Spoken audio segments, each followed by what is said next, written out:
berikan ku mata. Shalom saudara-saudara sekalian yang terkasih dalam Tuhan. Ketemu lagi bersama dengan saya dalam renungan harian. Sebelum kita membaca firman Tuhan, mari kita berdoa terlebih dahulu.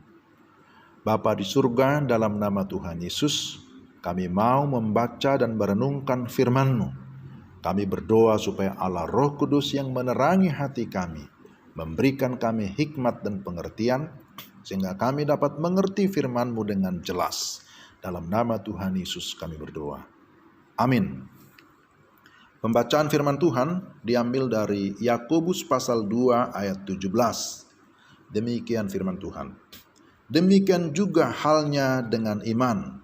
Jika iman itu tidak disertai dengan perbuatan, maka iman itu pada hakikatnya adalah mati. Yakobus 2 ayat 17. Berdasarkan pembacaan firman Tuhan ini, saya beri judul renungan, iman disertai perbuatan. Saudara, menjadi orang beriman tidak hanya sebatas pengakuan ataupun status, tetapi harus diikuti dengan kehidupan etis dan praktis yang baik. Sebab ada banyak orang yang mengaku beriman, akan tetapi kehidupannya jauh dari perbuatan baik. Dalam bacaan kita hari ini, Yakobus memberikan penekanan bahwa iman tanpa perbuatan pada hakikatnya adalah mati. Kita mau melihat beberapa hal penting berkaitan dengan tema ini. Pertama, setiap kita membutuhkan iman. Seorang teolog bernama Louis Berkhof menyebutkan ada macam-macam iman. Ada iman historis, ada iman mujizat, dan iman sementara. Tetapi kita membutuhkan iman yang sejati atau iman yang menyelamatkan. Iman yang sejati adalah iman kepada Kristus Yesus sebagai Tuhan dan Juru Selamat satu-satunya. Di dalam Dia kita memperoleh keselamatan dan kehidupan kekal.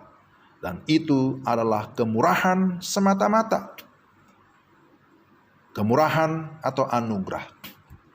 Namun keselamatan tidaklah murahan. Tuhan Yesus sudah membayarnya untuk kita dengan darahnya yang mahal. Dan iman menjadi dasar bagi kita untuk bertindak dalam ketaatan. Tanpa iman tidak mungkin berkenan kepada Allah.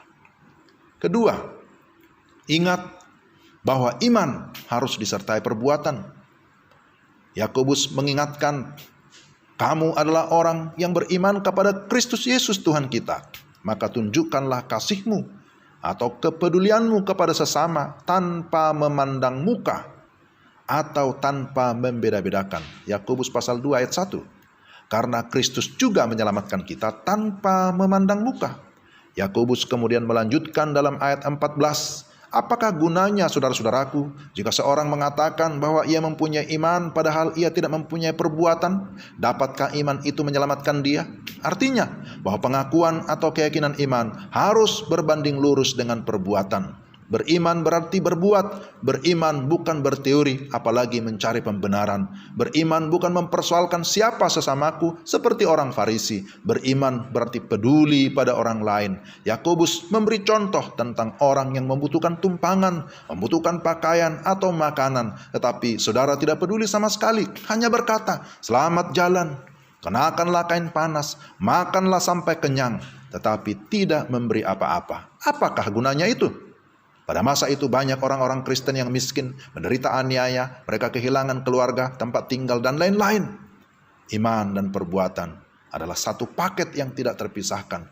Iman bisa disebut sebagai bagian internal dalam hidup kita, dan perbuatan sebagai bagian eksternal yang kelihatan, yang terpancar keluar.